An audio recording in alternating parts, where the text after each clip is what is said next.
Assalamu alaikum wa rahmatullahi wa barakatuhu. Welcome to class 7 students. We'll be learning a new lesson in English grammar, that is gerunds.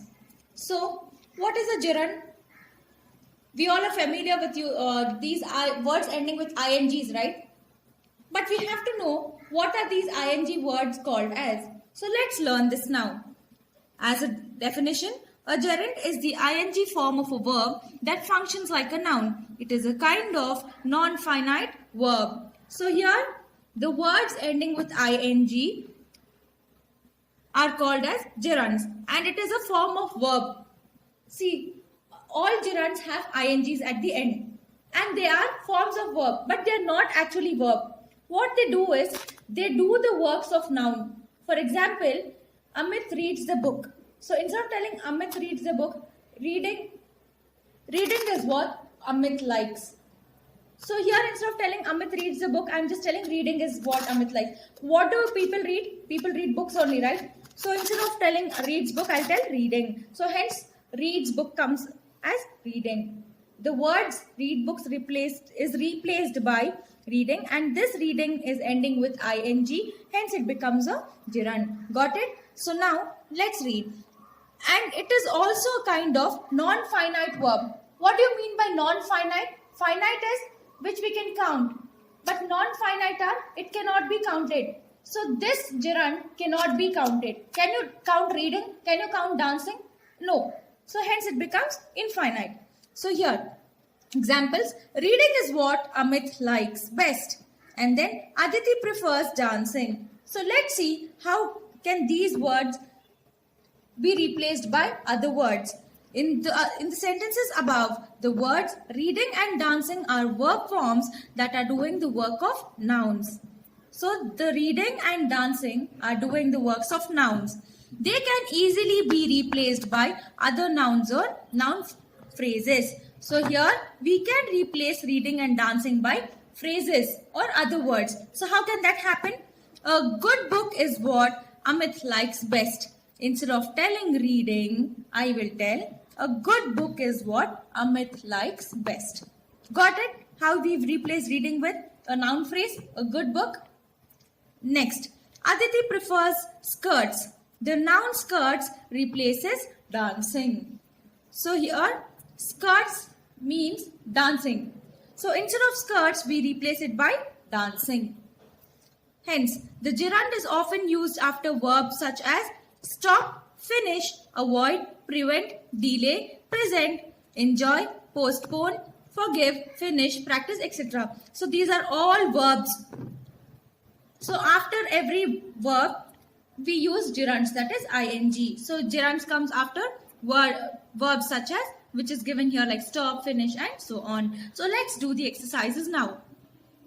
Exercise A, tick the sentences that have gerunds, then underline the gerunds. There are sentences given here. We need to tick the ones which are having gerund, the ing forms, and underline which is the ing word here. So first one, Risha is fond of playing basketball. So can we find a gerund here? Yes, playing. Play is a verb.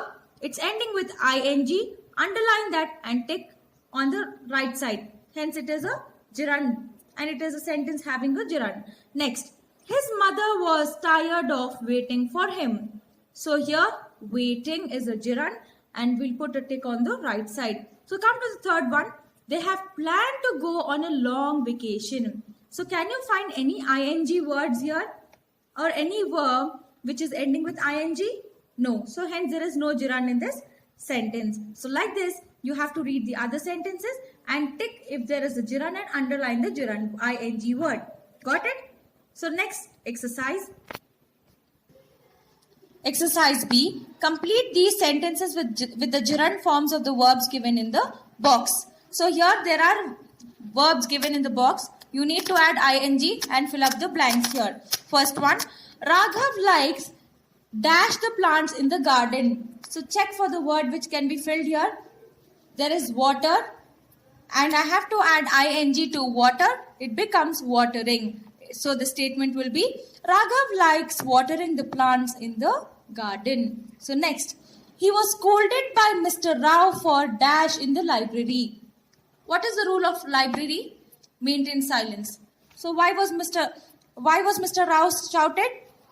Because he was talking. So here there is a word talk. Add ing and it becomes a gerund. So hence he was scolded by Mr. Rao for talking in the library. And next, we will learn the position of the gerund. So we know what is a gerund, but we also have to know where a gerund comes. So here, a gerund can be the subject, object or complement of a sentence. So we all are very familiar with what are subjects and predicates, right? Subjects are things or a person we are talking about. And predicate is what we are talking about that particular person. For example,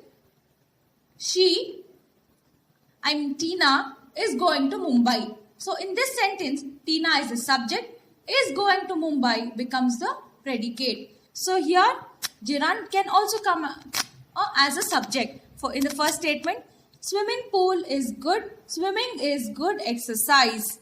So swimming is a gerund. It's coming in the beginning of the statement. It becomes the subject. So always remember, subjects are present in the beginning of the sentence.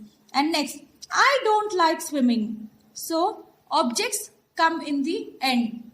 So gerund comes in the end. It becomes the object of the statement.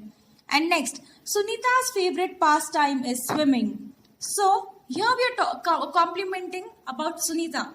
So what is a compliment we are telling? That her favorite pastime is swimming. So here it becomes a compliment. It is not necessary for a compliment to come in the end or beginning. As according to the statement, the complement position also changes. Got it?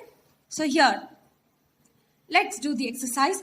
Rearrange these words to form complete sentences. So jumbled words, you need to make a proper sentence. Her toe crying, she heard. Zara when started. So here we have to rearrange them. Zara started crying when she hurt her toe. The sixth one, the piano he learned by listening to play to the notes. After we rearrange, the sentence will become, he learned to play the piano by listening to the notes. Like this, you have to do the other questions.